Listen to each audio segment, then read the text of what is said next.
नमस्कार प्यारे विद्यार्थियों। आज हम भारत की खोज के द्वितीय पाठ का देंगे। तलाश। तलाश पाठ में जवाहरलाल नेहरू भारत आखिर है क्या, इसकी तलाश करते हैं। भारत आखिर है क्या, क्या चीज़ है भारत, ये खोजते हैं, ये तलाश करते हैं अपने मन मस्तिष्क में। तो बीते हुए सालों में मेरे मन में भारत ही भारत रहा है।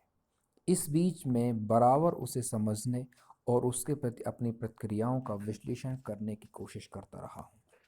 मैंने बचपन की ओर लौटकर याद करने की कोशिश की कि मैं तब कैसा महसूस करता था। मेरे मन में इस अवधारणा ने कैसा धुंधला रूप ले लिया था और मेरे ताज़ा अनुभव ने उसे कैसे संवारा था। यानी कि भारत क्या है, ये मैं बचपन से कैसे सोचता आया हूँ। मेरी बचपन की कल्पनाएं क्या थी, अब उन कल्पनाओं ने क्या रूप ले लिया है, इस सब वो अपने मन मस्तिष्क को खोज रहे हैं, टटोल रहे हैं। आखिर यह भारत है क्या, अतीत में यह किस विशेषता का प्रतिनिधित्व करता था, उसने अपनी प्राचीन शक्ति को कैसे खो दिया, क्या उसने इस शक्ति की क्या उसने इस शक्ति को पूरी तरह खो दिया है। विशाल जनसंख्या का बसेरा होने के अलावा क्या आज उसके पास ऐसा कुछ बचा है जिसे जानकर कहा जा सके आधुनिक विश्व से उसका तालमेल किस रूप में बैठता है।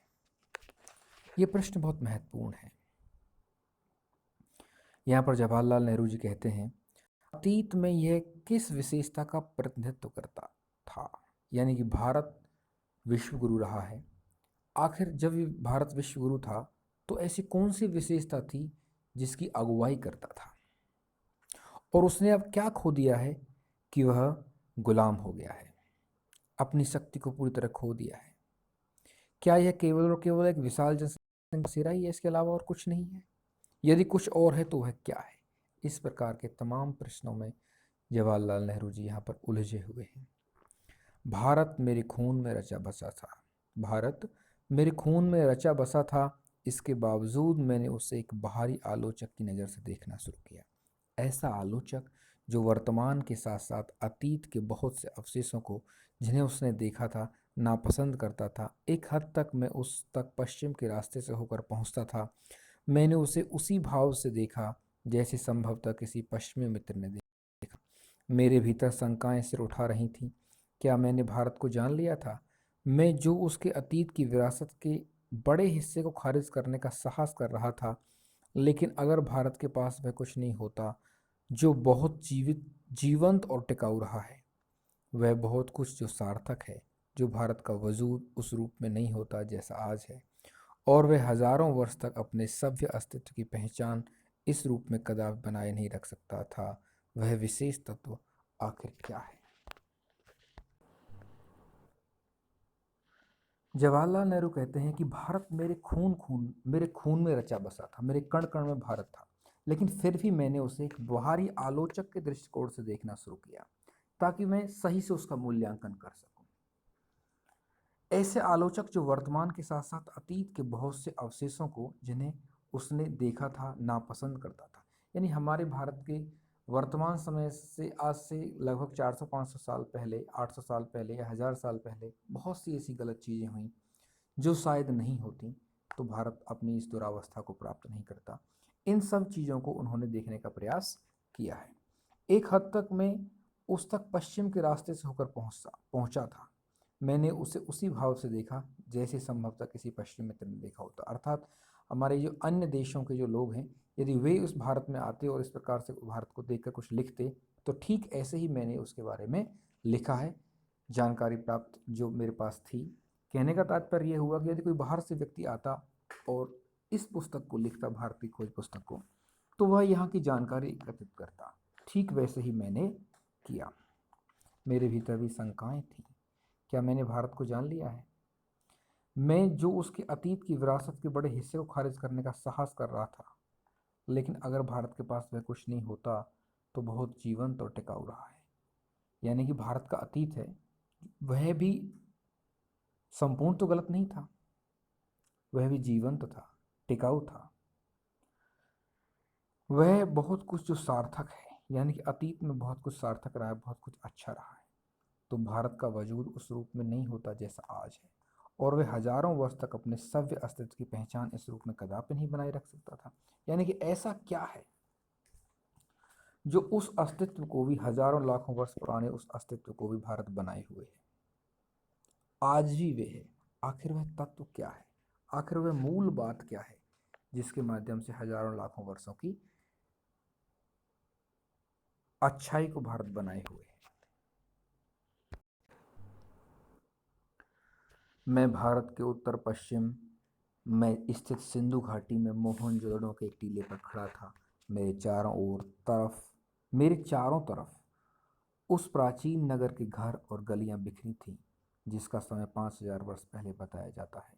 साथ ही यह भी कहा जाता है कि वहाँ एक प्राचीन और पूर्णतः विकसित सभ्यता थी। इनके स्थायी रूप से टिके रहने का कारण क्या है, ये वो जानना चाहते हैं। इसका ठेठ भारतीयपन और यही आधुनिक भारतीय सभ्यता का आधार है। यह विचार आश्चर्यचकित कर देता है कि कोई संस्कृति या सभ्यता किस प्रकार 5-6 हजार वर्ष या उससे भी कुछ अधिक समय तक निरंतर बनी रही, वह भी बराबर परिवर्तनशील और विकासमान रहेगा। देखिए, यहाँ पर जवाहरलाल नेहरू इस बात को मद्देनज़र रखते हुए कहते हैं कि मोहनजोदड़ो की जो सभ्यता थी वह कई हजार वर्ष पुरानी है, और वह भी कोई छोटी मोटी सभ्यता नहीं, विकसित सभ्यता थी। विकासशील सभ्यता नहीं थी, विकसित सभ्यता थी,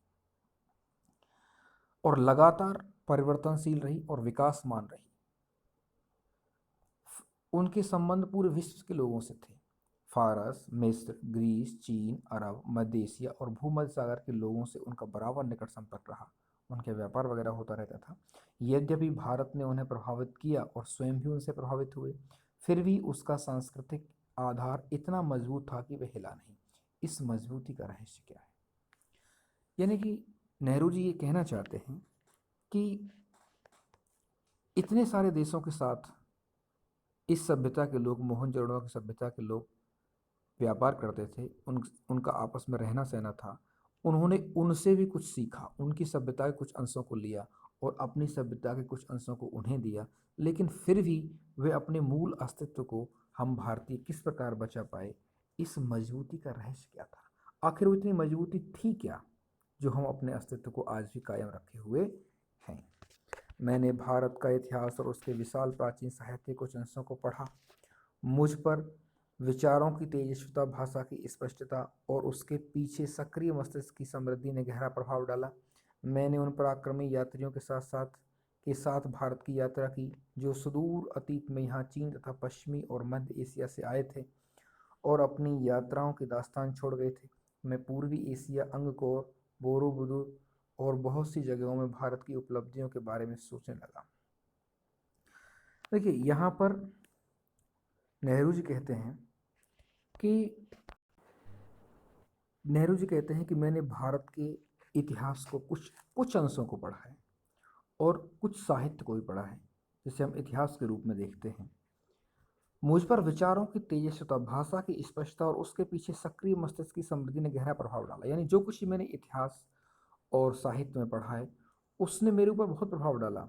मैंने उन पराक्रमी यात्रियों, बहुत सारे यात्री बहुत समय पहले आए थे, चाहे वो चीन से आए हुए यात्री हों या अन्य पश्चिमी देशों से आए हुए यात्री हों, उन्होंने किस प्रकार यहाँ यात्रा की, किन लोगों से मिले, उस समय की उन बातों को लिखा उन्होंने। उन सब को मैंने थोड़ा सा अध्ययन किया है, उन्हें पढ़ा है और उनके बारे में सोचा है।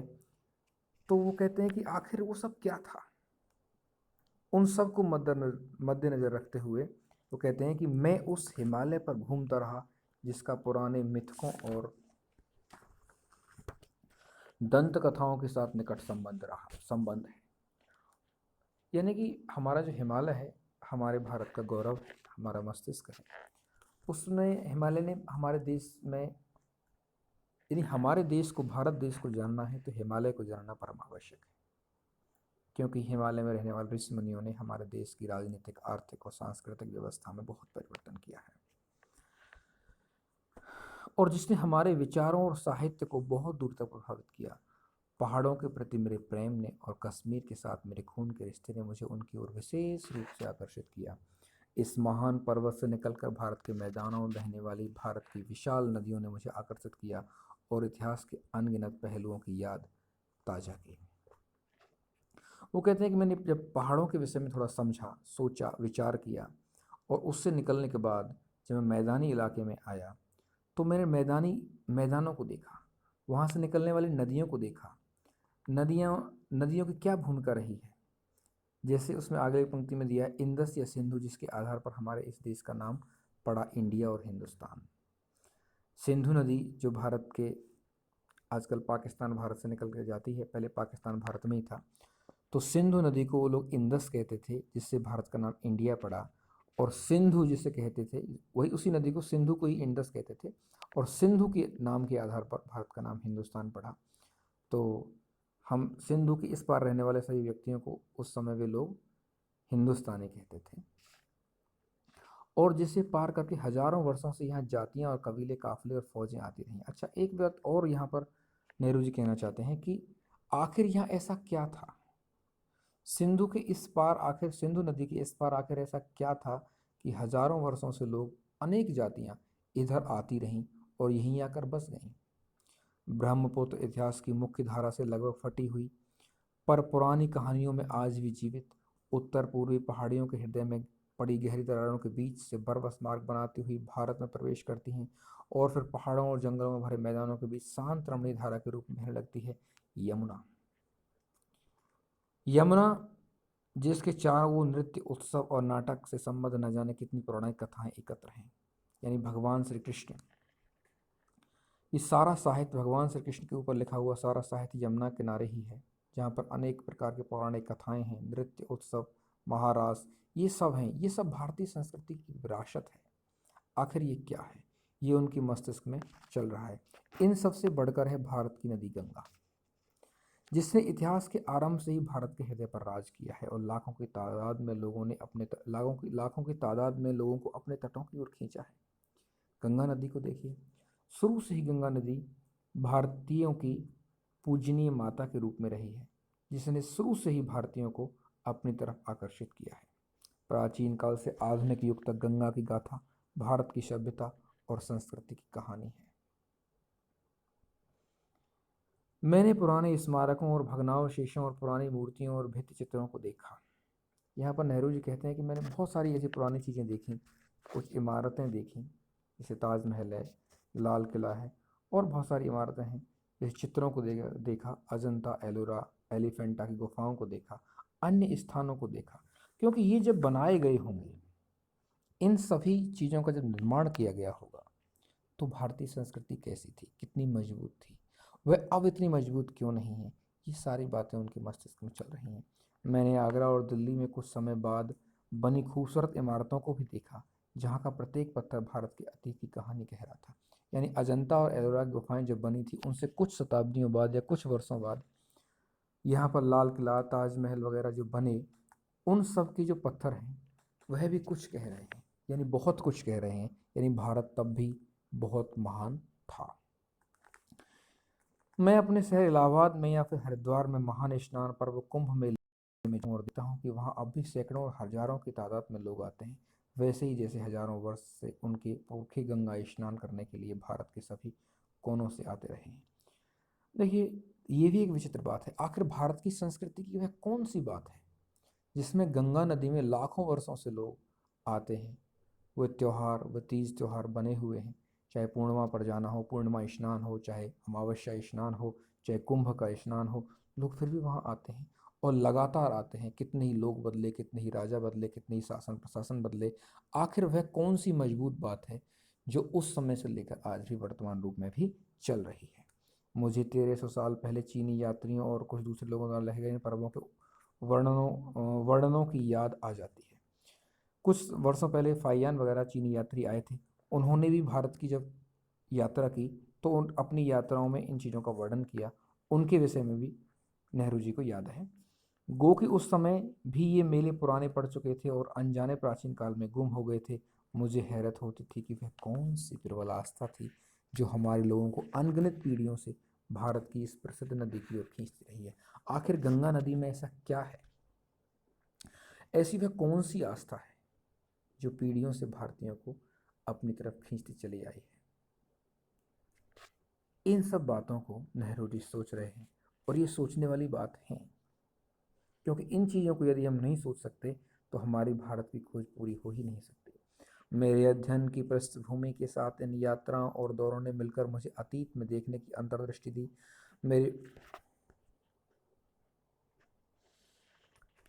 मेरे अध्ययन की पृष्ठभूमि के साथ इन यात्राओं और दौरों ने मिलकर मुझे अतीत में देखने की अंतर्दृष्टि दी। मेरे मन में भारत की जो तस्वीर थी उसमें धीरे धीरे सच्चाई का बोध घर करने लगा। मेरे पूर्वजों की भूमि में ऐसे जीते जागते लोग आबाद हो गए जो हंसते रोते थे, प्यार करते थे और पीड़ा भोगते थे। इन्हीं में से ऐसे लोग भी थे जिन्हें जिंदगी की जानकारी और समझ थी। इस अतीत के सैकड़ों सजीव चित्र मेरे मन में भरे थे। जब भी किसी जगह जाता था उस विशेष स्थान से संबंधित तत्काल मेरे सामने आ खड़ा होता था। बनारस के पास सारनाथ से मैंने बुद्ध को उनका पहला उपदेश देते हुए लगभग साफ देखा। यहाँ पर नेहरू जी अपनी कल्पना के माध्यम से हम सभी जहाँ भी जाते हैं, जिस परिवेश में रहते हैं और पुरानी जिन घटनाओं को सुनते हैं उन स्थानों पर, तो हमारे मन मस्तिष्क में कुछ आकृतियाँ उकर आती हैं। हम जब भी कुछ वर्षों बाद या जब भी उन स्थानों पर जाते हैं तो वह आकृतियाँ फिर हमारे सामने आने लगती हैं।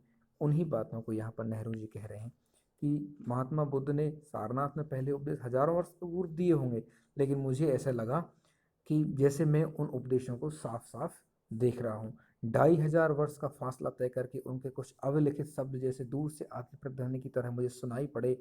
अशोक के पाषाण स्तंभ जैसे पहले शिलालेखों के माध्यम से मुझे एक ऐसे आदमी के बारे में बताते थे जो खुद एक सम्राट होकर भी किसी अन्य राजा और सम्राट से महान था। फतेहपुर सीकरी में अपने साम्राज्य को भुलाकर बैठा अकबर विभिन्न मतों के विद्वानों से संवादों और वाद विवाद कर रहा था। वह जिज्ञासु भाव से मनुष्य की शाश्वत समस्याओं का हल तलाश रहा था। कुल मिलाकर के यहाँ नेहरू जी ये बताना चाहते हैं कि अशोक के साम्राज्य से लेकर अकबर के साम्राज्य तक, उसके बाद और उससे पहले जितनी भी घटनाएं और जो परिवर्तन हुए वह सब मेरे मन मस्तिष्क में एक जिज्ञासा उत्पन्न कर रहे थे। इस तरह भारत के इतिहास की लंबी झांकी अपने उतार चढ़ावों के और विजय पराजयों के साथ धीरे धीरे मेरे सामने खुलती जा रही थी। यानी कि हमने उस समय क्या जीता था, क्या खोया था, क्या पाया था, उस समय ऐसी कौन सी गलतियां हमने की थी जो समाज में हम पिछड़ते चले गए वैश्विक स्तर पर, और कौन सी ऐसी मजबूत बातें थी जो हमारे अस्तित्व को मिटा नहीं पाई, हमारे उस पुराने अस्तित्व को बरकरार रख सकें, हमारी संस्कृति को जीवित रख सकें। मुझे इतिहास के 5000 वर्षों से चली आ रही इस सांस्कृतिक परंपरा की निरंतरता में कुछ विलक्षणता प्रतीत होती है।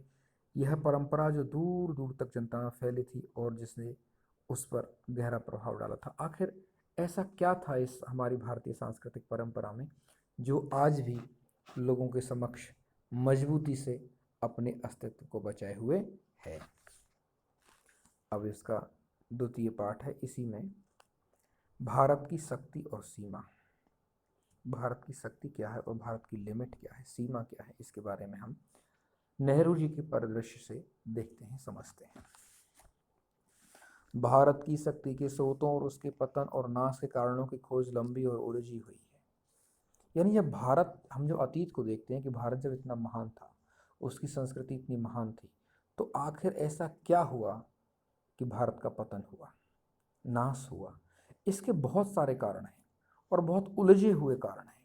उनसे सुलझ पाना कोई आसान बात नहीं है, पर उसके पतन के हाल के कारण पर्याप्त स्पष्ट हैं। यानी कि जो अभी अभी जो पतन हुआ है, जो कुछ वर्षों पूर्व के ही जो कारण रहे हैं, वे स्पष्ट हैं। भारत तकनीक की दौड़ में पिछड़ गया। यानी कि उन दिनों 1940, 45, 50 के आसपास की ये घटना है। उन दिनों सबसे बड़ी समस्या थी औद्योगिकरण, जो कि भारत में अच्छी प्रकार से नहीं हो पाया था।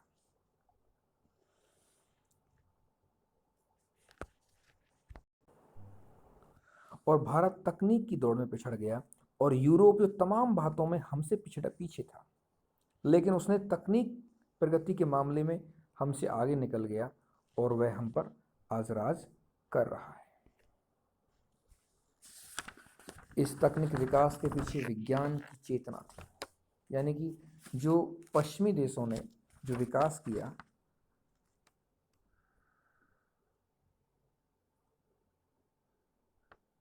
जो यूरोपीय देशों ने जो विकास किया, इस सब के पीछे क्या था? इस सब के पीछे विज्ञान की चेतना थी तथा हौसलामंद जीवनी शक्ति और मानसिकता थी।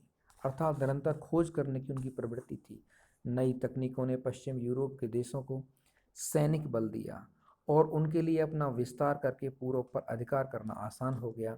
यह केवल भारत ही नहीं बल्कि लगभग सारे एशिया की कहानी है। यानी उन लोगों ने तकनीकी के बल पर अपनी सेना को विस्तार दिया, अपने सैन्य बल को विस्तार दिया और उसके परिणाम स्वरूप केवल भारत ही नहीं बल्कि पूरे पूरब को जीत लिया, पूरे एशिया को जीत लिया, चाहे वो चीन हो या अन्य देश हो, उन सबको गुलाम कर लिया अपना। ऐसा क्यों हुआ? यह इस गुत्थी को सुलझाना ज़्यादा मुश्किल है, क्योंकि पुराने समय में तो भारत में मानसिक सजगता और तकनीकी कौशल की कमी थी नहीं। यानी कि ये सब क्यों हुआ? ऐसी बात नहीं है कि भारत में पहले वैज्ञानिकता नहीं थी, बल्कि बहुत ज़्यादा थी। लेकिन अब ऐसा क्या हुआ? किंतु बाद की सदियों में उत्तरोत्तर गिरावट का आभास होने लगता है। जीवन की लालसा और उद्यम में कमी आ जाती है। क्षीण होती रचनात्मक प्रवृत्ति की जगह अनुकरण की प्रवृत्ति ले लेती है। जहाँ कामयाबी के साथ विद्रोही विचारपति ने प्रकृति और ब्रह्मांड के रहस्यों को भेदने का प्रयास किया था। अर्थात जो हमारी लालसा और जिज्ञासा थी वह धीमे धीमे क्षीण पड़ने लगी, कमज़ोर पड़ने लगी और हमने वैज्ञानिक प्रगति के आधार को छोड़ दिया, जिसके परिणाम स्वरूप हम हमारी इस दुरावस्था को हम प्राप्त हो गए। वहाँ शब्द आडंबर से लैस भाष्यकार उसकी जगह लेता दिखाई देने लगता है।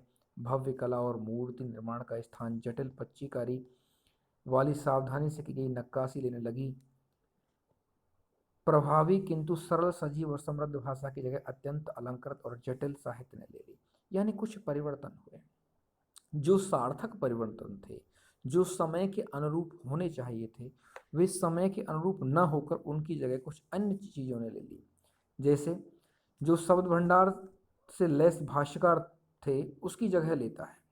यानी जो ब्रह्मांड के रहस्यों को खोजने वाली जो वैज्ञानिक पद्धतियाँ थीं उनकी जगह भाष्यकार ले लेते हैं। भव्य कला और मूर्ति निर्माण का स्थान जटिल पच्चीकारी वाली सावधानी से की गई नक्काशी लेने लगती है। अर्थात जो बाद में बने हुए हमारे महल वगैरह हैं वो उसको ले लेते हैं, नक्काशी ले लेती है। महलों पर बनाई हुई चित्रकारी उसका स्थान ले लेती है उस सृजनात्मकता का। प्रभावी किंतु सरल, सजीव और समृद्ध भाषा की जगह, यानी जो उस समय होना चाहिए था कि हमारी जो भाषा प्रभावी होनी चाहिए थी, लोगों को जनजागृति होनी चाहिए थी, उसके स्थान पर हमने अलंकृत और जटिल साहित्यिक शैली ने ले ली। जैसे रीतिकाल में बहुत सारी रचनाएं इस प्रकार की हुई कि वे आम जनता की कविताएं नहीं थी, वे कुछ चंद लोगों की कविताएं थी। और समाज कुछ चंद लोगों से नहीं चलता बल्कि आम जनता की सोच और कार्यों से चलता है।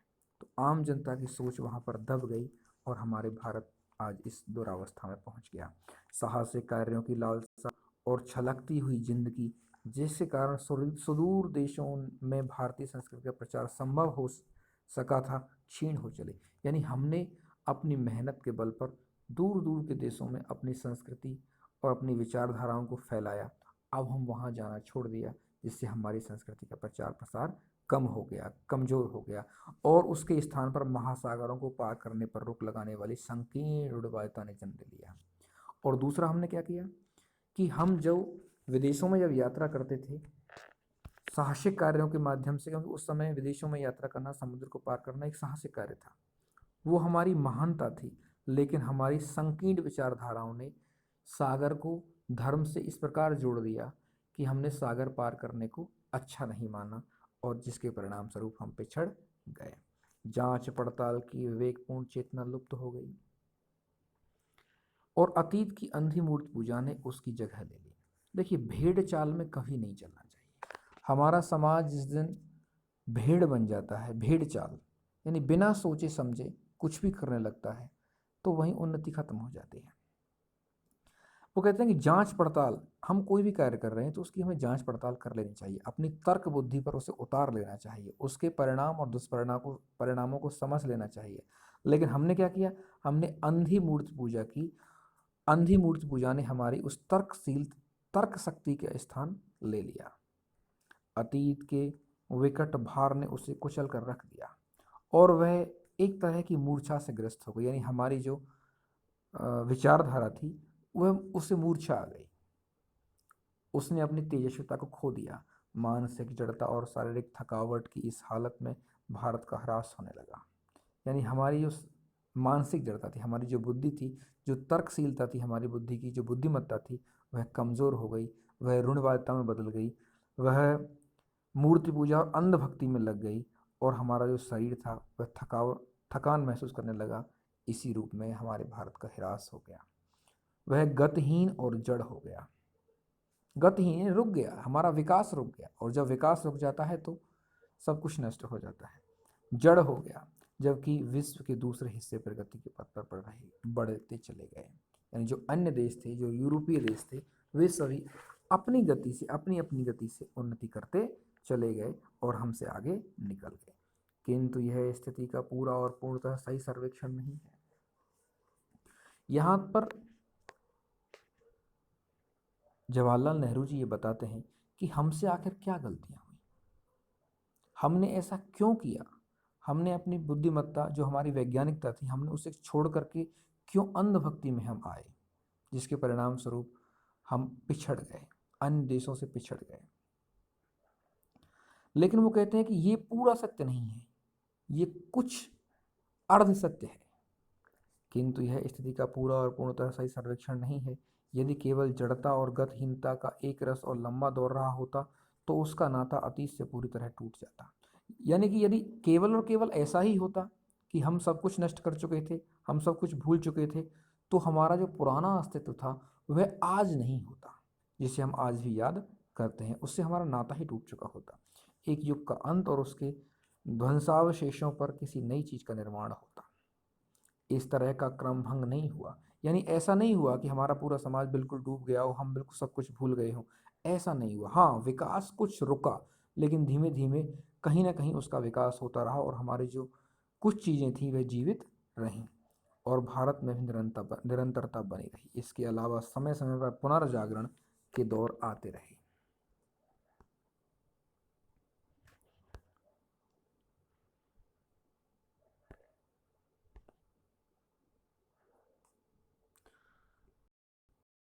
और आते रहे।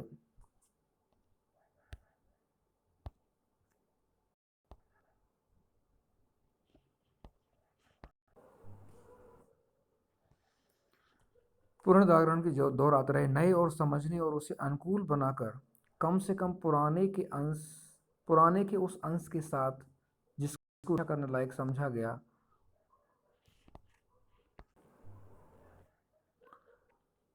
नए को समझने और उसे अनुकूल बनाकर कम से कम पुराने के उस अंश के साथ जिसको रक्षा करने लायक समझा गया, उसका सामंजस्य करने के प्रयास साफ दिखाई पड़ते हैं। अक्सर पुराने का केवल बाहरी ढांचा प्रतीक के रूप में बचा रहा और उसकी अंतर वस्तु बदल गई। ऐसी लालसा जो लोगों को उस लक्ष्य की ओर खींचती है जो पूरी तरह सिद्ध नहीं किया जा सका हो, और साथ ही प्राचीन और नवीन के बीच प्राचीन और नवीन के बीच सामंजस्य स्थापित करने की इच्छा बराबर बनी रहती है। इसी लालसा ने उन्हें गति दी और उन्हें पुराने को बनाए रखने के साथ साथ नए विचारों को आत्मसात करने की सामर्थ्य दी। यहाँ पर नेहरू जी का कहना यह है कि पूर्ण रूप से हम अपने विकास को नहीं रोक पाए थे। यानी कुछ पुनर्जागरण, कुछ न कुछ समाज के किन्हीं लोगों ने पुनर्जागरण को कायम रखा और नई खोजों को अपनी पुरानी खोजों के साथ मिलाते हुए उन्नति की तरफ अग्रसर रहे, उन्हें आत्मसात किया।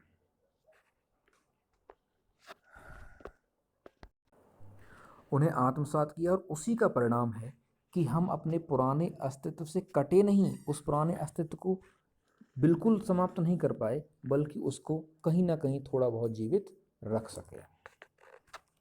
भारत की तलाश पुस्तकों, प्राचीन स्मारकों और विगत सांस्कृतिक उपलब्धियों ने मुझ में एक हद तक भारत की समझ तो पैदा की, लेकिन मुझे उससे संतोष नहीं हुआ। ना ही मुझे वह उत्तर मिला जिसकी मैं तलाश रहा था। वो कहते हैं कि मैंने भारत की खोज, भारत की तलाश की, उसके लिए मैंने बहुत सारे स्मारकों को देखा, पुस्तकों को पढ़ा, सांस्कृतिक उपलब्धियों को भी समझने का प्रयास किया, लेकिन उससे मुझे बहुत ज़्यादा संतोष नहीं हुआ, क्योंकि मैं कुछ और तलाश रहा था। वर्तमान मेरे लिए और मुझ जैसे बहुत से और लोगों के लिए मध्ययुगीनता, भयानक गरीबी एवं दुर्गति और मध्य वर्ग की कुछ न कुछ सतही आधुनिकता का विचित्र मिश्रण है। मैं अपने वर्ग और अपने किस्म के लोगों का प्रशंसक नहीं था, फिर भी भारतीय संघर्ष में नेतृत्व के लिए मैं निश्चित रूप से मध्य वर्ग की ओर देखता था।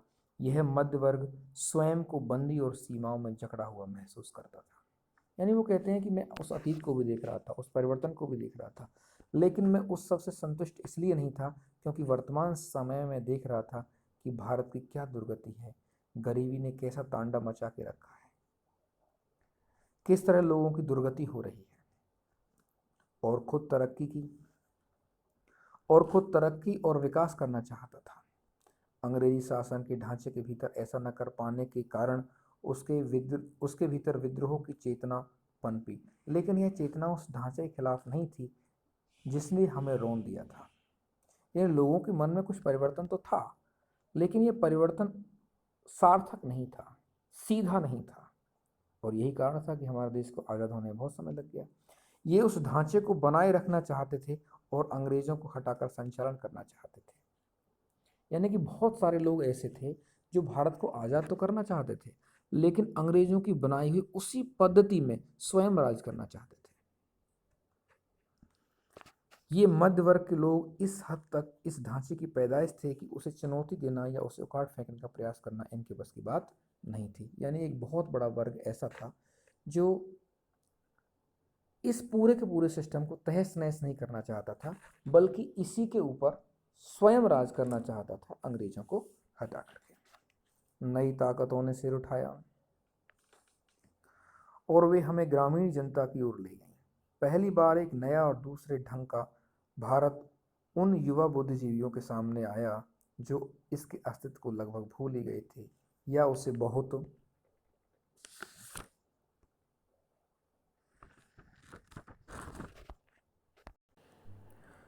बहुत कम अहमियत देते थे। यह दृश्य बेचैन कर देने वाला था, इसलिए कि उसने हमारे कुछ मूल्यों और निष्कर्षों में संदेह उत्पन्न कर दिया था। तब हमने भारत के वास्तविक रूप की तलाश शुरू की, और इस और इससे भीतर और इससे हमारे भीतर उसकी समझ और द्वंद्व दोनों ही पैदा हुए। कुछ लोग इस ग्रामीण समुदाय से पहले से परिचित थे। यहाँ पर नेहरू जी बताने का प्रयास कर रहे हैं कि परिवर्तन हुआ, और उस जो मध्य वर्ग था उससे आगे जब हम बढ़े गांवों की तरफ, तो हमें एक ऐसा वर्ग मिला जो अपने अस्तित्व को पहले भूल ही गया था। उसके अंदर जन जागृति हमने देखी, वह पुनः अपने अस्तित्व की तरफ बढ़ना चाहता था।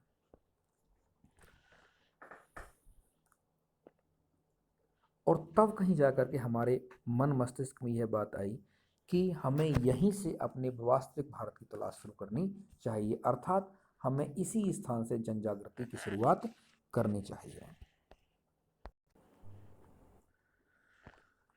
भारत के वास्तविक रूप की तलाश शुरू की, और इससे हमारे भीतर इसकी समझ और द्वंद्व दोनों ही पैदा हुए। इस ग्रामीण समुदाय से परिचित थे, इसलिए उन्हें कोई नया उत्तेजक अनुभव नहीं हुआ, पर मेरे लिए यह सही अर्थों में नई तलाश के लिए यात्रा थी। गोया कि मुझे बराबर अपने लोगों की असफलताओं और कमजोरियों का दर्द भरा एहसास रहता था, पर भारत की ग्रामीण जनता में कुछ ऐसा था जिसे परिभाषित करना कठिन है, पर उसने मुझे बराबर आकर्षित किया। उनमें कुछ ऐसी बात थी जो मध्य वर्ग में उपस्थित नहीं थी। यानी उस समय जो मध्य वर्ग था, जो आज़ादी के लिए प्रयासरत था, जो भारत की उन्नति के लिए प्रयासरत था, उनमें भी वह बात नहीं थी जो हमने उन ग्रामीणों के अंदर देखी। मैं आम जनता की अवधारणा को काल्पनिक नहीं बनाना चाहता। मेरे लिए भारत के लोगों का अपनी सारी विविधता के साथ वास्तविक अस्तित्व है।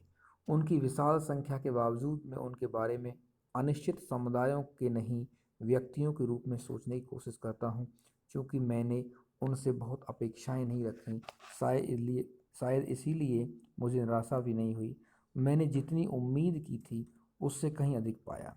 मुझे सूझा कि इसका कारण और इसके साथ ही उनमें जो एक प्रकार की दृढ़ता और अंतःशक्ति है, उसका कारण भारत की प्राचीन सांस्कृतिक परंपरा है, जिसे उन्होंने कुछ अंशों में अब भी बचाए रखा है। पिछले 200 वर्षों में उन्होंने जो अत्याचार झेला है, बहुत कुछ तो उसी के कारण समाप्त हो गया, फिर भी कुछ तो ऐसा बच रहा है जो सार्थक है, और उसके साथ साथ बहुत कुछ ऐसा है जो निरर्थक और अनिष्टकर है। यहाँ पर अपनी बुद्धि और तर्क बुद्धि के आधार पर सोचते हुए जवाहरलाल नेहरू जी ये बताने का प्रयास कर रहे हैं कि भारतीय लोगों को जब मैंने उस समय देखा, उनसे परिचर्चा की उनकी, और जितना मैंने उन्हें समझा, तो उसमें बहुत सारी ऐसी चीज़ें थीं जो नहीं होनी चाहिए थी, लेकिन कई चीज़ें ऐसी भी थीं जो समाज के लिए उचित थी, जो देश को आगे बढ़ने के लिए, देश को आगे बढ़ाने के लिए परम आवश्यक थी, और कई चीज़ें निरर्थक भी थीं। इन सब चीज़ों का परिणाम कई और थे, क्योंकि भारत कई 100 वर्षों की गुलामी से गुजरा हुआ था। तो कई लोग बहुत सारी चीज़ों को, यानी कि अपनी इज्जत को, अपने मान सम्मान को बहुत बुरी तरीके से खो चुके थे, लेकिन कुछ लोग ऐसे थे जिनके अंदर अभी भी मान सम्मान और अपनी उन्नति के पथ पर आगे बढ़ने की जिजीविषा जीवित थी। अब आगे भारत माता। अक्सर जब मैं एक के बाद एक सभा में जाता, तो श्रोताओं से मैं अपने इस देश की चर्चा करता, हिंदुस्तान की, और साथ ही साथ भारत की, जो जाति के संस्थापक भारत के नाम पर आधारित इसका प्राचीन संस्कृत नाम है। मैंने शहरों में ऐसा कम किया, क्योंकि वहाँ के श्रोता अपेक्षाकृत आधुनिक थे और वे अधिक दमदार भाषण की अपेक्षा करते थे। पर सीमित नज़रिए वाले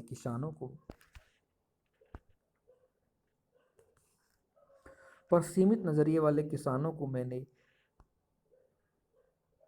महान देश की बाबत बताया, जिसकी मुक्ति के लिए हम संघर्ष कर रहे हैं, कि कैसे इसका हर हिस्सा दूसरे से भिन्न होते हुए भी भारत है।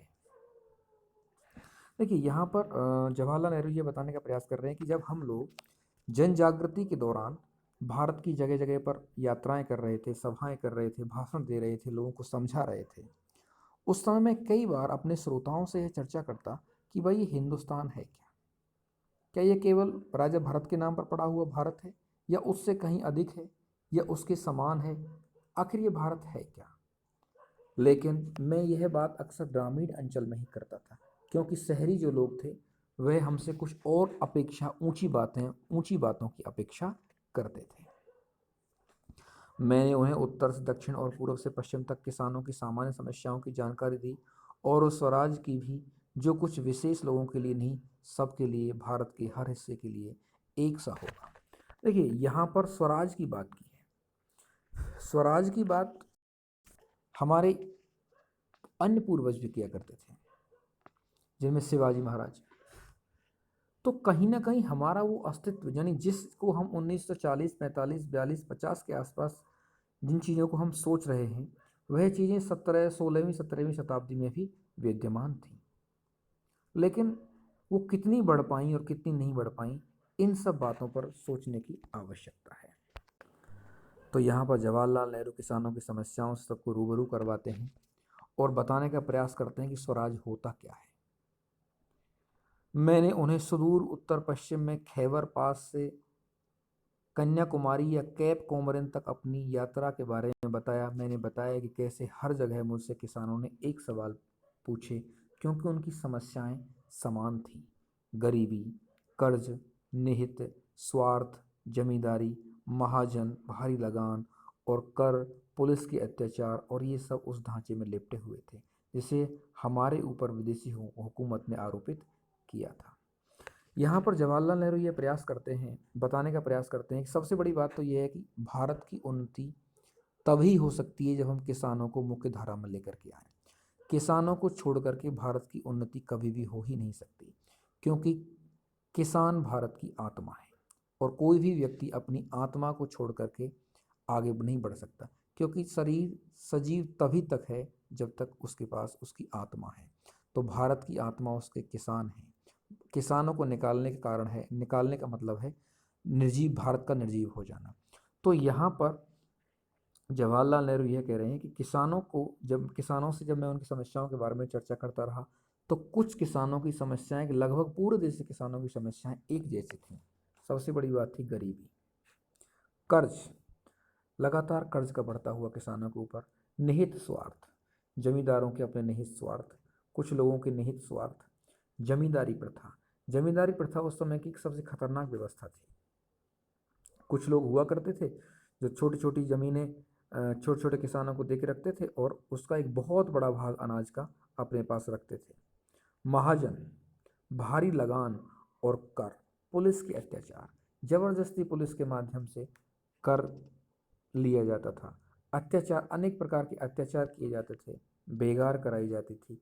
ये सब जो व्यवस्थाएं थी, ये अंग्रेजों के द्वारा नया ढांचा जो प्रदान किया गया था उसके कारण ऐसा हुआ था। यानी कि ऐसा प्रशासन बनाया गया था जिससे आम जनता को त्राहि त्राहि आम जनता में त्राहि त्राहि मचा रखी थी। साथ ही यह भी कि राहत भी सबके लिए आनी चाहिए, यानी सबको कुछ ना कुछ राहत मिलनी चाहिए। मैंने इस बात की कोशिश की कि वे भारत को उसके बारे में सोचें, साथ ही थोड़ा बहुत उस विराट विश्व के बारे में भी सोचें जिसके हम एक हिस्से हैं। वो कहते हैं कि मैंने उन लोगों की सोच को थोड़ा बढ़ाने का प्रयास की कि हम पूरे भारत को एक जैसा माने, केवल अपने घर को ही नहीं, केवल अपने गांव को ही नहीं, केवल अपने कस्बे को ही नहीं, बल्कि पूरे भारत को एक हिस्सा माने, और बल्कि पूरे भारत को ही नहीं, पूरे विश्व को, पूरी मानव जाति को हम एक नज़रिए से देखने का प्रयास करें। यह काम बहुत आसान नहीं था, पर उतना मुश्किल भी नहीं था जैसा मैंने सोचा था। हमारे प्राचीन महाकाव्य, पुराण गाथाओं और दंत गाथाओं की उन्हें पूरी जानकारी थी। इस साहित्य ने अपने देश की अवधारणा से उन्हें परिचित करा दिया था। इन लोगों में से हमेशा कुछ ऐसे भी होते थे जिन्होंने भारत के चारों कोनों में इस धार्मिक स्थलों की यात्रा की थी। यानी कि जब भी वो गाँव में जाते थे तो उन्हें लगता था कि इतनी बड़ी सोच लेकर के आना, पूरे देश को इन लोगों में यह समझाना कि हमारा पूरा भारत देश एक है और हमें पूरे देश के लिए काम करना है, उनकी सोच को इस तरह विस्तार देना, मैं इसे कठिन कार्य समझता था। लेकिन यह इतना कठिन कार्य भी नहीं था जितना मैं उसे समझ रहा था, क्योंकि हमारे भारतीय ग्रामीण किसानों को अपनी पुरानी कथाओं, रामायण, महाभारत, पुराणों और दंत कथाओं की बहुत सारी जानकारी थी, और कुछ लोग बातचीत में उसका प्रयोग भी करते थे। और कई लोग तो ऐसे भी थे जो भारत की लगभग यात्रा कर चुके थे, क्योंकि भारत में चारों धामों की जिसने यात्रा कर ली वह लगभग लगभग पूरे भारत की यात्रा कर लेता है। तो उन्हें बहुत सारी जानकारी थी जो चारों धामों की यात्रा कर चुके थे। कभी कभी जैसे ही मैं किसी सभा में पहुंचता था, मेरे स्वागत में अनेक कंठों का स्वर गूंज उठता था, भारत माता की जय। मैं उनसे अचानक प्रश्न कर देता कि इस प्रकार से उनका क्या आशय है। मेरा प्रश्न उन्हें मनोरंजक लगता और चकित करता। उनकी ठीक ठीक समझ में नहीं आता कि वे मुझे क्या जवाब दें, और तब वे एक दूसरे की ओर और फिर मेरी ओर ताकने लगते। मैं बार बार सवाल करता। आखिर एक हट्टा कट्टा जाट, जिसका न जाने कितनी पीढ़ियों से मिट्टी से अटूट नाता है, जवाब में कहता कि ये भारत माता हमारी धरती है। यहाँ पर बड़े साधारण प्रश्नों के माध्यम से, बड़े साधारण लेकिन गूढ़ अर्थ वाले प्रश्नों के माध्यम से जवाहरलाल नेहरू जन जागृति की बात करते हैं। वो कहते हैं कि जब मैं किसी सभा में जाता तो मेरे स्वागत में लोग भारत माता की जय का नारा लगाते, तो मैं उनसे यही प्रश्न पूछ लेता कि आखिर ये भारत माता है क्या। तो लोगों में मेरे प्रति रुचि बढ़ती, और कुछ लोग उत्तर नहीं देते थे, लेकिन एक व्यक्ति उत्तर देता है जो हट्टा कट्टा नौजवान है, जिसका इस धरती से पुराना नाता रहा है। वह कहता है कि भारत माता हमारी धरती है, भारत की प्यारी मिट्टी। मैं फिर सवाल करता, कौन सी मिट्टी? गांव की मिट्टी, खेत की मिट्टी, या पूरे भारत की मिट्टी?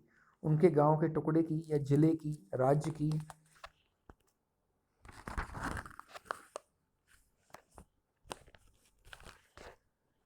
राज्य के तमाम टुकड़ों की, या फिर पूरे भारत की मिट्टी?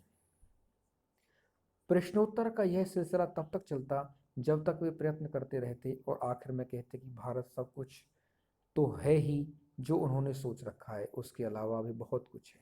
यानी कि मैं लगातार उनसे प्रश्न करता चला जाता और उन्हें मैं उसी उत्तर पर ले जाता कि भारत के पहाड़, नदियाँ, जंगल और फैले हुए खेत जो हमारे लिए खाना मुहैया कराते हैं, सब हमें प्रिय हैं, लेकिन जिस चीज़ का सबसे अधिक महत्व है वह है भारत की जनता।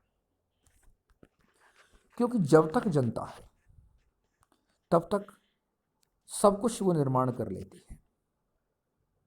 तो सबसे महत्वपूर्ण जो चीज़ है भारत में वह उसकी जनता है। महत्व तो सभी का है, चाहे वह नदियाँ हों, पहाड़ हों, पेड़ हों, सबका महत्व है, लेकिन इन सबसे ज़्यादा महत्व यदि किसी का है तो उस जनता का है। उनके और मेरे जैसे तमाम लोग, वे सब लोग जो इस विशाल भारत पर चारों ओर फैले हैं, भारत माता मूल रूप में यही लाखों लोग हैं। यानी कि भारत में मुझ जैसे लोग, हजारों लाखों करोड़ों लोग जो इस धरती पर रहते हैं, वे सभी भारत माता का मूल रूप है।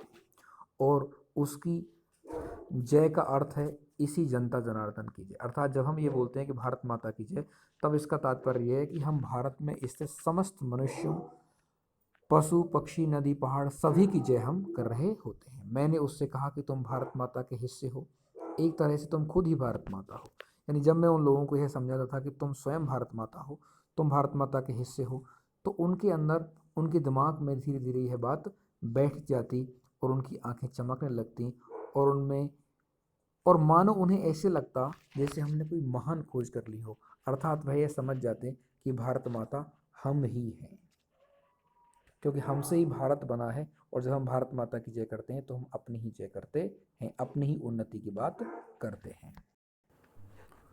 अब अगला टॉपिक है भारत की विविधता और एकता। भारत की विविधता, भारत की विविधता अद्भुत है, प्रकट है, वह सतह पर दिखाई पड़ती है और कोई भी उसे देख सकता है। इसका ताल्लुक शारीरिक रूप से भी है और मानसिक विशेषताओं से भी है।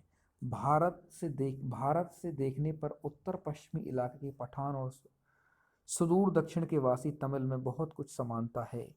उनकी नस्लें भिन्न हैं, हालांकि उनके भीतर कुछ समान सूत्र हो सकते हैं। देखिए, वो कहते हैं कि भारत में बहुत सारी विविधता है। जगह जगह हम लोगों के शरीर, जैसे हमारा भारत है, पश्चिमी उत्तर प्रदेश, ये पश्चिमी भारत, उत्तरी भारत, पूर्वी भारत या दक्षिणी भारत के लोगों में उनके रंग रूप, रहन सहन, खान पान, सब में भिन्नता देखी जा सकती है, स्पष्ट रूप से देखी जा सकती है। उनकी नस्लें भिन्न हैं, हालांकि उनके भीतर कुछ समान सूत्र हो सकते हैं, कुछ बातें समान हो सकती हैं, लेकिन फिर भी भिन्नता दिखाई देती है। वे चेहरे, शरीर गठन में, खाने और पहनावे में, भाषा में एक दूसरे से भिन्न होते हैं। उत्तर पश्चिमी सीमांत प्रदेश के मध्य एशिया की गमक तो है ही, वहाँ के बहुत से रीति रिवाज और कश्मीर के भी हिमालय के उस पार के देशों की याद दिलाते हैं। पठानों के लोक प्रचलित नृत्य रूसी कोजक नृत्य शैली से मिलते हैं। इन तमाम विभिन्नताओं के बावजूद पठान पर भारत की छाप वैसे ही स्पष्ट है जैसे तमिल पर। इसमें कोई अचरज नहीं, क्योंकि सीमा के ये प्रदेश और साथ ही अफगानिस्तान भी भारत के साथ साथ हजारों वर्षों से जुड़े रहे हैं। ये पुराने तुर्क और दूसरी जातियां जो अफगानिस्तान और मध्य एशिया में बसी थीं,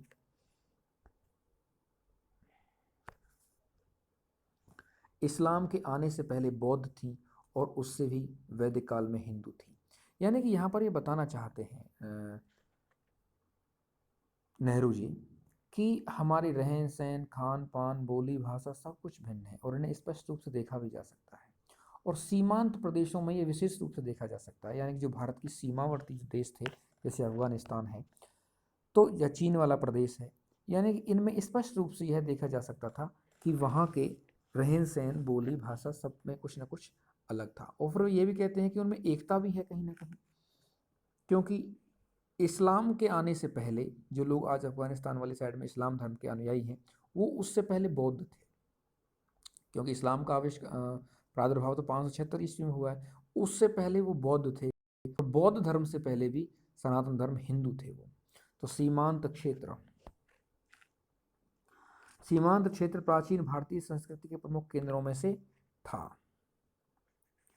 अब भी स्मारकों और मठों के ढेरों ध्वस्त अवशेष उसमें बिखरे हुए थे, यानी ऐसा नहीं था कि वहाँ की पूरी संस्कृति, वहाँ अब भी पुराने स्मारक, मठ के जो अवशेष वो आज भी देखे जा सकते हैं। विशेष रूप से तक्षशिला के महान विश्वविद्यालय के जो 2000 वर्ष पहले अपनी प्रसिद्धि की चरम सीमाओं पर, यानी हमारे भारत में दो बहुत महत्वपूर्ण विश्वविद्यालय रहे, तक्षशिला और नालंदा।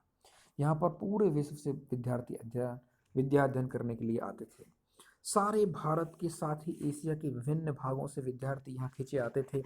धर्म परिवर्तन से अंतर जरूर आया, पर उन क्षेत्रों के लोगों में जो मानसिकता विकसित कर ली थी वह पूरी तरह नहीं बदल सकी थी। कहने का तात्पर्य यह है कि इतना सब परिवर्तन होने के बावजूद भी धर्म परिवर्तन हुए, बोली भाषाओं में भी थोड़ा बहुत बदलाव आया, पहनावे में बदलाव आया। धर्म केवल एक ही परिवर्तित नहीं हुआ, हिंदू धर्म से बौद्ध धर्म आया, बौद्ध धर्म से इस्लाम धर्म आया, तो उसके बावजूद भी कुछ बातें ऐसी थीं जो पूरी तरह नहीं बदली थीं।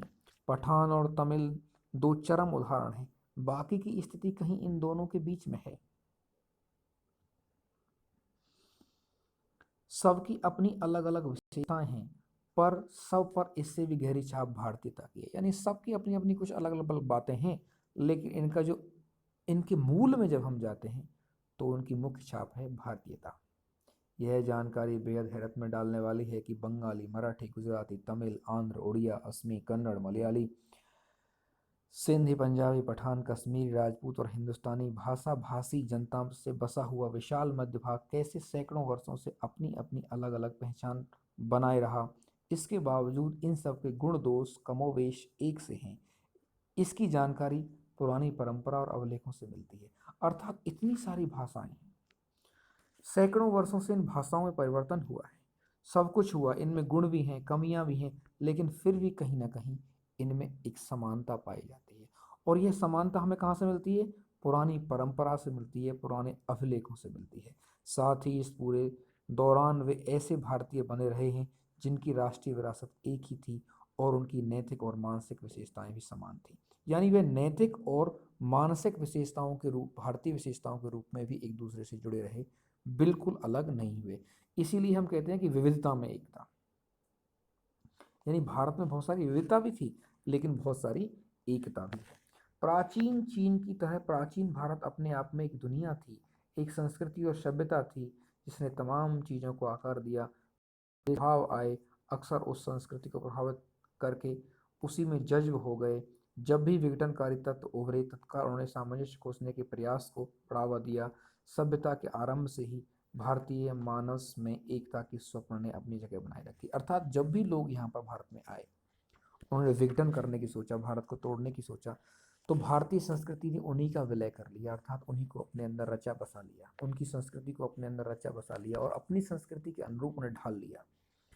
इस एकता की कल्पना कभी किसी बाहर से आरोपित वस्तु या बाहरी तत्वों के या विश्वास के मानकीकरण के रूप में नहीं की गई।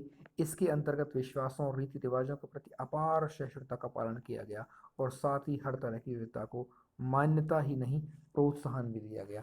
यानी कि भारत में एक बहुत ही सहिष्णुता वाली बात थी।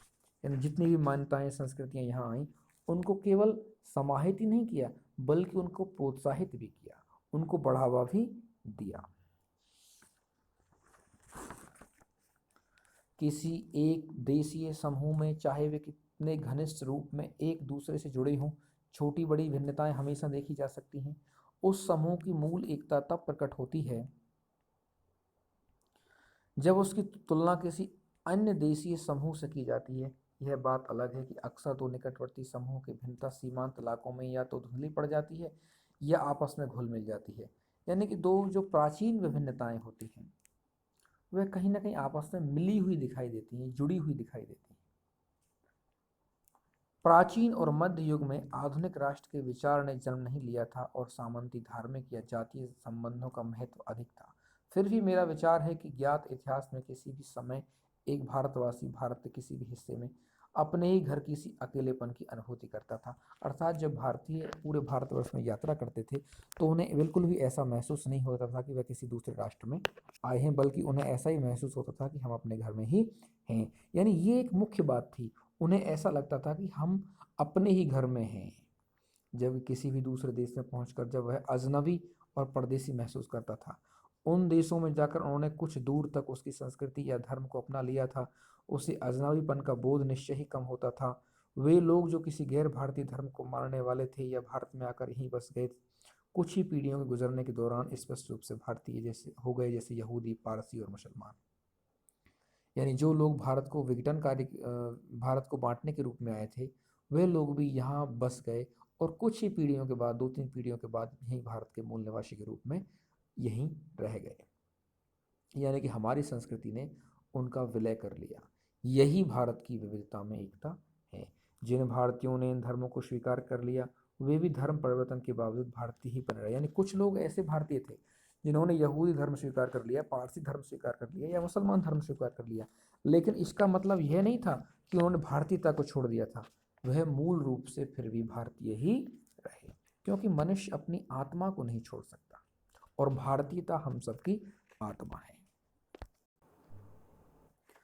आज जब राष्ट्रीयतावाद की अवधारणा कहीं अधिक विकसित हो गई है, विदेशों में भारतीय अनिवार्य रूप से एक राष्ट्रीय समुदाय बनाकर विभिन्न कारणों से एकजुट होकर रहते हैं, भले ही उनमें भीतरी मतभेद हो। कुल मिलाकर के ये कि वर्तमान समय में जो राष्ट्रीय एकता है, राष्ट्रीयतावाद की जो अवधारणा है, वह मुख्य हो गई है, उसने विकास प्राप्त कर लिया। यानी जो लोग भारत में नहीं विदेशों में भी रहते हैं, वह भी एकजुट रहते हैं, चाहे उनमें भले ही आपसी कोई मतभेद रहे हों, लेकिन वह भी कुछ बातों में एक रहते हैं, क्योंकि हम भारतीय हैं। यही भारतीय राष्ट्रीयवाद है।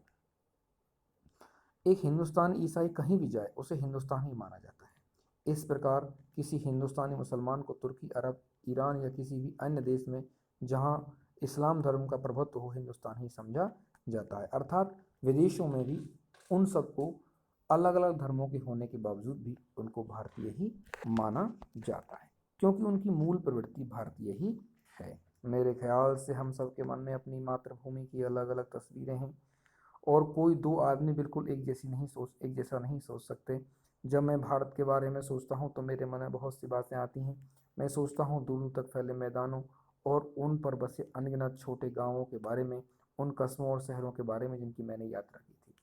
यहाँ पर नेहरू जी ये बताने का प्रयास कर रहे हैं कि सभी की अपनी अपनी धारणाएं हो सकती हैं, लेकिन जब मैं भारत माता की बात करता हूँ, भारत की बात करता हूँ, तो जो दूर दराज के क्षेत्रों में बसे हुए गांव हैं, जो टीलों पर बसे हुए गांव हैं, जो मैदानों में बसे हुए गांव हैं, मैं उन सब की, जिनकी मैंने यात्रा की है, उन सब के चित्र मेरे मन मस्तिष्क में रहते हैं। वर्षा ऋतु की उस जादुई बरसात के बारे में, झुलसी हुई धरती में जीवन संचार करके उसे शहर सौंदर्य की हरियाली से झिलमिलाते प्रसार में बदल देती है।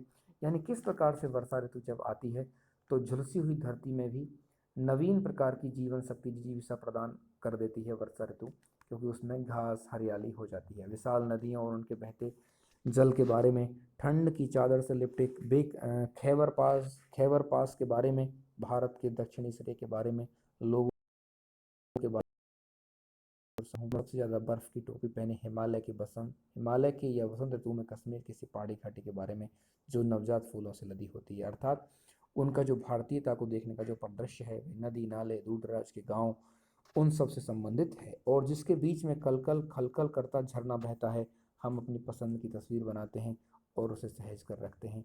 यहाँ पर नेहरू जी ये बताते हैं कि मैं भारत माता के रूप में जब देखता हूँ तो हिमालय को देखता हूँ, हिमालय से निकलने वाली नदियों को देखता हूँ, उनमें बहते कलकल की ध्वनि करते हुए झरनों को देखता हूँ। मेरे अंदर भारत को देखने का यही परिदृश्य है, मेरे अंदर भारत की यही तस्वीर विराजमान है। अब इसका अगला टॉपिक है जन संस्कृति। मैंने वर्तमान समय में भारतीय जनता के गतिशील जीवन नाटक को देखा है। ऐसे अवसर पर मैं अक्सर उन सूत्रों को खोज लेता था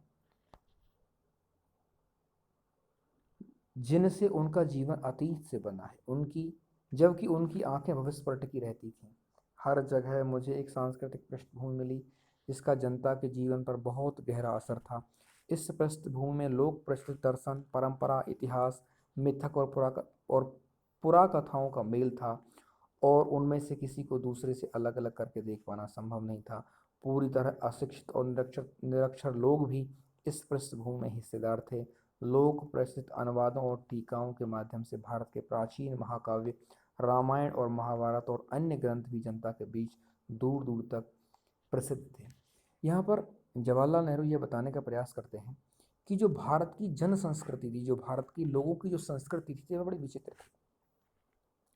जो लोग पढ़े लिखे नहीं थे, जिन्हें अक्षर ज्ञान नहीं था, उन्हें भी रामायण और महाभारत के बहुत सारी घटनाओं को, उनकी बहुत सारी घटनाएं कंठस्थ थी, उन्हें याद थी। बहुत सारी दंत कथाएं उन्हें याद थीं। प्राचीन महाकाव्यों का उनके पास ज्ञान था। यानी उनके अंदर उनकी भारतीय जो संस्कृति थी उससे वह शून्य नहीं थे, उसकी जानकारी उन्हें थी। हर घटना, कथा और उनका नैतिक अर्थ लोकमानस पर अंकित था। यानी सभी लोग उसको जानते थे कि इस घटना का क्या अर्थ है, इसकी नैतिकता क्या है। यही तो भारतीय संस्कृति है, यही तो जन संस्कृति है जो चिरस्थायी रही है, आगे बढ़ती रही है। और उसने उन्हें समृद्ध और संतुष्ट बनाया। अनपढ़ ग्रामीणों को सैकड़ों पद याद थे और अपनी बातचीत के दौरान वे बराबर या तो उन्हें उद्धृत करते थे या फिर किसी प्राचीन रचना में सुरक्षित किसी ऐसी कहानी का उल्लेख किया करते थे जिससे कोई नैतिक उपदेश निकलता हो।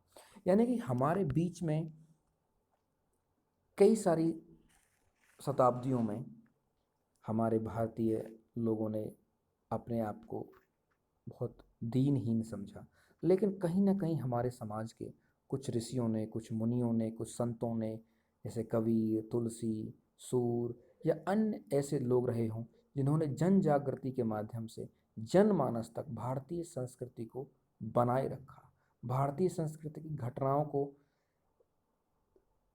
निर्मल बनाए रखा, उनको सजीव बनाए रखा और जन जन तक पहुंचाने का कार्य किया, जिससे हमारी भारतीय संस्कृति हम सब लोगों के अंदर विराजमान रह सके। और उसी का परिणाम था कि जब ये ग्रामीण लोग बातचीत करते थे तो बहुत सारी घटनाओं को नैतिक मूल्यों के रूप में यह लोगों के सामने प्रकट कर दिया करते थे। जब इस तरह का साहित्यिक मोड़ देते तो मुझे अक्सर बहुत आश्चर्य होता। यदि मेरे मन में लिखित इतिहास और लगभग सुनिश्चित तथ्यों से निर्मित तस्वीरों का भंडार था तो मैंने महसूस किया कि अनपढ़ किसान के मन में भी उसका अपना तस्वीरों का भंडार है। अर्थात यहाँ पर नेहरू जी यह बताने का प्रयास कर रहे हैं कि मैंने इतिहास को पढ़ा, बहुत सारी पुस्तकों को पढ़ा, तो मेरे मस्तिष्क में जो चित्र बने हुए थे, जो तस्वीरें बनी हुई थी, ठीक उसी प्रकार की कुछ तस्वीरें हमारे किसान भाइयों के अंदर और अनपढ़ समाज के लोगों के अंदर भी थी। अर्थात वे अपनी भारतीय प्राचीन पुरातन संस्कृति से, जन संस्कृति से दूर नहीं थे। यह बात अलग है कि उसका स्रोत पुराकथा एवं परंपरा और महाकाव्य के नायक नायिकाएं ही अधिक थीं और इतिहास बहुत कम, जिस पर भी वह बहुत स्पष्ट होता था। मैं उनके चेहरे, उनके आकार और उनकी चाल ढाल को ध्यान से देखता। उनके बीच बहुत से संवेदनशील चेहरे, बलिष्ठ देह और सीधे साफ अवयवों वाले पुरुष दिखाई देते हैं। वो कहते हैं कि मैं ये बात समझ रहा था कि इनकी जो बातें हैं इनमें ऐतिहासिकता बहुत कम है, लेकिन मैं देखता कि जब उन मनुष्यों के चेहरे की तरफ देखता, उनकी बातचीत करने के तरीके को देखता तो उनमें बहुत सारे बलिष्ठ देह वाले मनुष्य मुझे दिखाई देते, बहुत संवेदनशील चेहरे भी दिखाई देते। कई बार जब मैं महिलाओं को देखता तो उनमें नम्रता दिखाई देती, लावण्य दिखाई देता, गरिमा और संतुलन के साथ साथ एक ऐसा चेहरा जो अवसाद से भरा होता था। कारण क्या था कि भारत शताब्दियों से गुलाम था, तो वह अवसाद हमें दिखाई देता था, वह तनाव हमें दिखाई देता था कि हम लोग अपने मान सम्मान के साथ जीवन यापन नहीं कर पा रहे हैं। लेकिन फिर भी कहीं ना कहीं मुझे उनमें भी कुछ अच्छाई दिखाई देती। जैसे कभी कभी किसी देहाती रास्ते या गांव के बीच से गुजरते हुए मेरी नज़र किसी मनोहर पुरुष या सुंदर स्त्री पर पड़ती तो मैं विस्मय विमुग्ध हो जाता था। वे मुझे पुराने भित्ति चित्रों की याद दिलाते थे। वो कहते हैं कि जब भी मैं किसी रास्ते से गुजर रहा होता था तो जो हमने अजंता एलोरा की गुफाओं में जो चित्र देखे थे, बड़े मनोहारी चित्र देखे थे, उन दृश्यों को मैं उनसे तुलना करने लगता था, क्योंकि उनके चेहरे मुझे बहुत अच्छे लगते थे। उनकी वही मुखाकृति, वही सुंदर चेहरे पर लावण्य, वही चेहरे पर खुशी और आनंद की मुद्रा। मुझे इस बात से हैरत होती थी कि उन तमाम भयानक कष्टों के बावजूद जिनसे भारत युगों तक गुजरता रहा, आखिर यह एक सौंदर्य कैसे टिका रहा और बने रहा। यहाँ पर ये बताना चाहते हैं नेहरू जी कि किस तरह शताब्दियों में हमारे साथ अत्याचार रहा। अनेक लोग आए, उन्होंने आक्रमण किए, हमले किए, लूटा, हमारे लोगों को मारा, अपनी संस्कृतियों को ज़बरदस्ती थोपने का प्रयास किया, हमें अनेक प्रकार की यातनाएं दी। फिर भी हम अपनी मूल भारतीयता को नहीं छोड़ सके। ठीक ऐसे ही ये व्यक्ति जो लगातार परेशानियों में हैं फिर भी अपने सौंदर्य को नहीं त्याग पाए, अपनी लावण्यता को नहीं छोड़ सके, अपनी मनोहरता को नहीं छोड़ सके और अपने आनंद को नहीं छोड़ सके।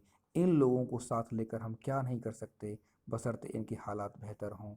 तो यहाँ पर उनके अंदर एक बहुत ही पॉजिटिव बात आती है कि इन लोगों को हम यदि साथ में कर लें तो हम आराम से आज़ाद हो सकते हैं, हम बेहतर हालत में हो सकते हैं और इनके पास कुछ करने की ज़्यादा अवसर हों। यानी हम उन लोगों को कुछ न कुछ अच्छे अवसर प्रदान करें तो हम कुछ भी कर सकते हैं, अर्थात अपने राष्ट्र को उन्नति के पथ पर आगे अग्रसर कर सकते हैं। अंतिम पैराग्राफ।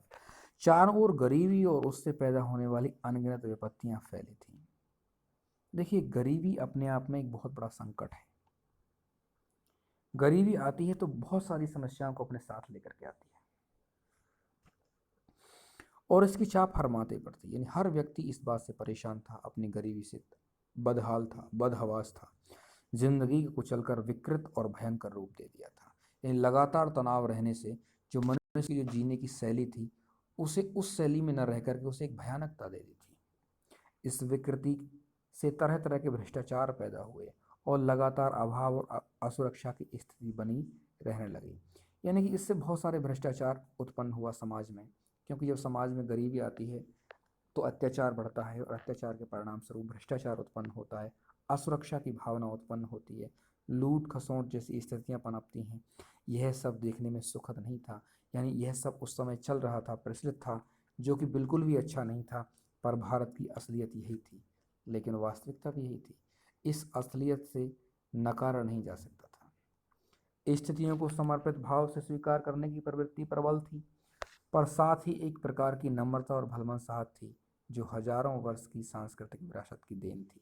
यानी कि इतनी सब बातें थी समाज में, लूट खसोट, भ्रष्टाचार, सब कुछ था, लेकिन फिर भी कहीं ना कहीं जो हजारों लाखों करोड़ों वर्षों से हम भारतीयों के अंदर नम्रता थी या भलमनसाहत की जो स्थिति थी वह कहीं ना कहीं विराजमान थी, हमारे अंदर थी, जिसे बड़े से बड़े दुर्भाग्य भी नहीं मिटा पाया था। अर्थात गरीबी जैसी भयानक से भयानक संकट भी हमारी इस नम्रता और भलमनसाहत को नहीं मिटा सका था। इस बात के माध्यम से हम यह समझ सकते हैं कि हम विविधता में एकता भी रही और हम अपने प्राचीन से प्राचीन जो मौलिक हमारे जो सिद्धांत थे उन्हें हम आज भी जीवित रखे हुए हैं। यानी हमारे मौलिक सिद्धांत कभी भी किसी भी संकट में समाप्त नहीं हुए, हमारे अंदर रचे बसे हैं। अब हम कुछ प्रश्नों पर चर्चा करेंगे। बीते हुए सालों में नेहरू जी के मन में क्या रहा है? नेहरू जी कहते हैं स्वयं कि बीते हुए सालों में मेरे अंदर केवल और केवल भारत ही रहा है। अपना देश विशाल जनसंख्या का बसेरा है या कुछ और, यह बात किसके मन मस्तिष्क को झकझोर रही थी? यह बात पंडित जवाहरलाल नेहरू के मन मस्तिष्क को झकझोर रही थी। नेहरू जी ने भारत को किसकी नज़र से देखना शुरू किया? नेहरू जी ने भारत को एक बाहरी आलोचक की नज़र से देखना शुरू किया, जिससे उनका परिदृश्य भारत को देखने का जो नज़रिया था वह स्पष्ट हो गया। नेहरू जी भारत के उत्तर पश्चिम में किस स्थान पर खड़े थे? सिंधु घाटी में मोहनजोदड़ो के एक टीले पर। सिंधु घाटी सभ्यता का समय कितना बताया जाता है? लगभग 5000 वर्ष पूर्व। सिंधु घाटी सभ्यता कैसी थी? प्राचीन और पूर्णतः विकसित सभ्यता थी। विकसित, विकासशील नहीं, पूर्णतः विकसित सभ्यता थी। मोहनजोदड़ो की सभ्यता का किन लोगों से निकट संपर्क रहा? मोहनजोदड़ो की सभ्यता का किन लोगों से निकट संपर्क रहा? फारस, मिस्र, चीन, ग्रीस, अरब, मध्य एशिया और भूमध्य सागर के लोगों से इन लोगों का संपर्क रहा। किस पर्वत ने हमारे विचारों और साहित्य को बहुत दूर तक प्रभावित किया है? वह हिमालय पर्वत है। इंदस या सिंधु के नाम पर हमारे देश के क्या क्या नाम पड़े? इंदस से इंडिया और सिंधु से हिंदुस्तान नाम भारत का पड़ा। भारत के हृदय पर इतिहास के आरंभ से ही किस नदी ने राज किया है? गंगा नदी ने। गंगा नदी किसकी सभ्यता और संस्कृति की कहानी कहती है? भारत की। महात्मा बुद्ध ने अपना पहला उपदेश कहाँ दिया? सारनाथ में। भारत के पिछड़ने के क्या कारण थे? भारत के पिछड़ने का जो मुख्य कारण नेहरू जी ने बताया वह है तकनीकी क्षेत्र में पिछड़ना। तकनीकी क्षेत्र में पिछड़ना ही भारत के पिछड़ने का मुख्य कारण था। तकनीकी विकास के पीछे किसकी चेतना थी? तकनीकी विकास के पीछे केवल और केवल विज्ञान की चेतना थी। नेहरू जी ने किसानों की कौन कौन सी समस्याएं देखी? नेहरू जी ने किसानों की मुख्य समस्याएं देखी। गरीबी, कर्ज निहित स्वार्थ, कर्ज देखा, निहित स्वार्थ देखा, जमींदार का अत्याचार देखा, भारी लगान देखा और पुलिस का भयंकर अत्याचार भी देखा। नेहरू जी के स्वागत में कौन सा नारा लगता था? भारत माता की जय। भारत माता क्या है? भारत के लोग, खेत खलियान, नदी, पहाड़, मिट्टी, जंगल आदि सभी भारत माता हैं। भारत की विविधता कैसी है? भारत की विविधता अद्भुत है। रहन सहन, खान पान, भाषा, बोली सब अलग होते हुए भी एक गहरे भारतीय संबंध से जुड़े हैं। तक्षशिला विश्वविद्यालय अपनी प्रसिद्धि की चरम सीमा पर कब था? 2000 वर्ष पूर्व तक्षशिला अपनी प्रसिद्धि की चरम सीमा पर था। प्राचीन भारत अपने आप में क्या था? प्राचीन भारत अपने आप में एक दुनिया थी जिसकी अपनी एक संस्कृति थी, अपनी एक सभ्यता थी और अपनी एक अलग पहचान थी। भारतीय लोगों में हजारों वर्षों से क्या नहीं बदला? भारतीय लोगों में नम्रता और भलमनसाहत सांस्कृतिक विरासत की देन है जो कभी नहीं बदली। ये कुछ मुख्य प्रश्नों का संकलन था। नमस्कार प्यारे विद्यार्थियों।